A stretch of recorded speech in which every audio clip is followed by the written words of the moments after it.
എല്ലാവർക്കും news first മലയാളത്തിന്റെ പുതിയൊരു വീഡിയോയിലേക്ക് സ്വാഗതം. ക്രിക്കറ്റ് വാർത്തകൾ ആദ്യമേ അറിയാൻ ഈ ചാനൽ മറക്കാതെ സബ്സ്ക്രൈബ് ചെയ്യുക. ശ്രീലങ്കയ്ക്കെതിരായ ഇന്ത്യയുടെ രണ്ടാം ഏകദിന മത്സരത്തിൽ ഇന്ത്യ തോൽവി ഏറ്റുവാങ്ങി. ടോസ് നേടി ബാറ്റിംഗിനിറങ്ങിയ ശ്രീലങ്ക 50 ഓവറിൽ 240 റൺസാണ് നേടിയത്.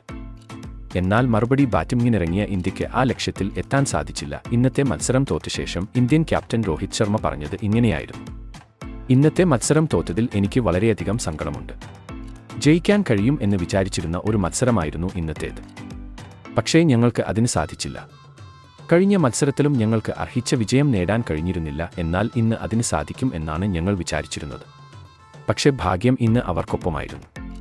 എന്നിരുന്നാലും എല്ലാവരും നന്നായി തന്നെ കളിക്കാൻ ശ്രമിച്ചു. പ്രത്യേകിച്ചു ബൗളിംഗിൽ വാഷിംഗ്ടൺ സുന്ദർ നന്നായി തന്നെ പെർഫോം ചെയ്തു. എന്നാൽ ബാറ്റിംഗിൽ ഞങ്ങൾ ഇന്ന് കുറച്ച് വീക്കായി പോയി. പ്രതീക്ഷിച്ചതുപോലെ ബാറ്റ് ചെയ്യാൻ ടീമിൽ ഉള്ളവർക്ക് കഴിഞ്ഞില്ല. ഒരുപക്ഷേ ടീമിൽ ശിവം ദുബേക്കോ രാഹുലിനോ പകരം സഞ്ജു സാംസൺ ഉണ്ടായിരുന്നെങ്കിൽ ഇന്ന് ഒരുപക്ഷേ കളി വിജയിച്ചേനെ. കാരണം എന്തുകൊണ്ടും അവരെക്കാളുമൊക്കെ മികച്ചത് സഞ്ജുവാണ്. സഞ്ജു ഒരു നിസ്വാർത്ഥനാണ്. അവൻ ഒരിക്കലും സ്വന്തം നേട്ടത്തിനു വേണ്ടി കളിക്കാറില്ല. എപ്പോഴും ടീമിന്റെ സ്കോർ ഉയർത്താൻ മാത്രമേ ശ്രമിക്കാറുള്ളൂ.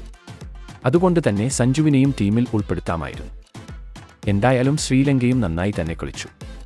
ബാറ്റിംഗിൽ കുറച്ചുകൂടി നന്നായി പെർഫോം ചെയ്യാൻ സാധിച്ചിരുന്നെങ്കിൽ ഒരുപക്ഷേ വിജയിക്കാൻ കഴിയുമായിരുന്നു. എന്തുതന്നെയായാലും വരും മത്സരങ്ങളിൽ ഇതിലും മികച്ച പ്രകടനങ്ങൾ കാഴ്ചവെച്ച് ശക്തമായി തന്നെ ഞങ്ങൾ തിരിച്ചുവരും എന്നും രോഹിത് വ്യക്തമാക്കി. ഇന്ന് ശ്രീലങ്ക വളരെ നന്നായി തന്നെ കളിച്ചു. ബാറ്റിംഗിലും ബൗളിംഗിലും അവർ ഇന്ന് തിളങ്ങി. പക്ഷേ ഇന്ത്യക്ക് ഇന്ന് തിളങ്ങാൻ സാധിച്ചില്ല. എന്നിരുന്നാലും വരുന്ന മത്സരങ്ങളിൽ ഇന്ത്യ കൂടുതൽ ശക്തമായി തന്നെ തിരിച്ചുവരുമെന്ന് നമുക്ക് പ്രതീക്ഷിക്കാം. അപ്പോൾ ഇന്നത്തെ ഇന്ത്യയുടെ കളിയെപ്പറ്റിയുള്ള നിങ്ങളുടെ അഭിപ്രായം താഴെ കമന്റ് ചെയ്യുക. അതുപോലെ കൂടുതൽ ക്രിക്കറ്റ് വാർത്തകൾക്കായി ഈ ചാനൽ മറക്കാതെ സബ്സ്ക്രൈബ് ചെയ്യുക.